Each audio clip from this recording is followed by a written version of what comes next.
नमस्कार। प्रतिवर्ष मार्च मासर द्वितीय गुरुवार को आमे वर्ल्ड किडनी डे भाव में सेलिब्रेट करुचे। एई वर्ष मार्च 12 तारिख किडनी डे भाव में सेलिब्रेट करा जाउची।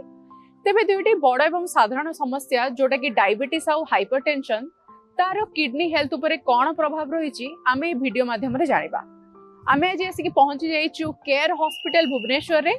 आउ आम सहित ए वीडियो रे रहिबे डॉक्टर अशोक पंडा जे कि नेफ्रोलॉजी डिपार्टमेंट रो क्लिनिकल डायरेक्टर अछंती। से हमको डायबिटीज और हाइपरटेंशन रो किडनी हेल्थ उपरे थिबा भयावहता विषय जणेबे। ए वीडियो माध्यम रे हम ताको सुनिबा। प्रत्येक वर्ष मार्च मासर द्वितीय गुरुवार दिन वर्ल्ड किडनी डे पालन करा जाय। साधारण लोक मानक मध्य किडनी रोग एवं किडनी विषय रे अवेयरनेस सृष्टि करिबा एई दिवस पालनर मुख्य लक्ष्य अटे। ए वर्षर वर्ल्ड किडनी डे रो थीम होची kidney health for all, caring for the people and protecting the planet। Kidney रोगर दुईटी मुख्य कारण होची डायबिटीज एवं ब्लड प्रेशर। बहुत दिन पर्यंत अनकंट्रोल डायबिटीज रहिले ताहा धीरे धीरे किडनी की डैमेज करी नष्ट कर दिए।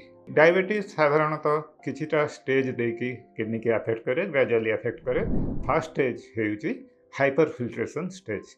जेतेले ब्लड रे सुगर बहुत अधिक रुहे ता यूरिन देके बाहरी जाए शरीर रू, सुगर ता संगे पानी अधिक नहीं जाए टाणिकी निए, तेणु बहुत परिश्रा हुए ताको आम मेडिकल लैंग्वेज पॉलीयूरिया कहू डायबिटीज पेशेंट कह। तापरे रोग बढ़िले प्रोटीन लॉस आरंभ हुए, अल्प अल्प प्रोटीन जाए जोटा कि मेडिकल लैंग्वेज माइक्रो एल्बुमिन कहती। तापरे प्रोटीन लॉस बढ़ी चले प्रोटीन हुए, धीरे धीरे किडनी डैमेज हुए एवं फाइनली किडनी टोटल डैमेज हो जाए। किडनी डायबिटीज यूजुअली किडनी जो फिल्ट्रेशन यूनिट अच्छी ग्लोमेरुलस अच्छी ताकू अफेक्ट करे, जहाँद्वारा कि आमर बॉडी जो टॉक्सिक जिनस यूरिया क्रिएटिन परिसा बाहरी पारे एवं ब्लड रे लेवल तार बढ़ी बढ़ी चले एवं प्रोटीन लॉस करे।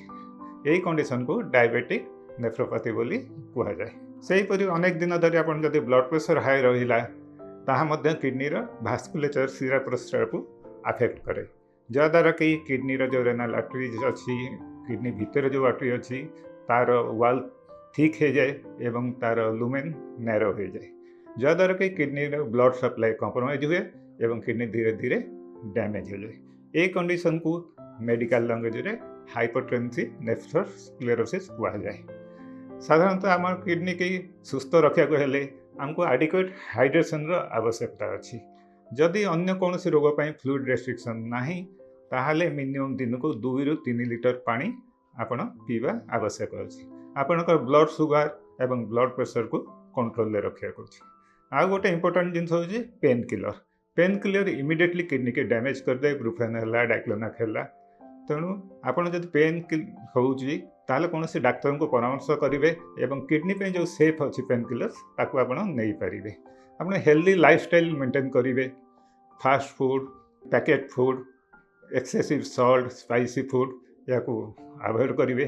पर्सनल हाइजीन निहाती दरकार, स्पेशली स्त्री लोक मान पाखे, कारण यूरिनरी ट्रैक्ट इन्फेक्शन बहुत किसी हुए।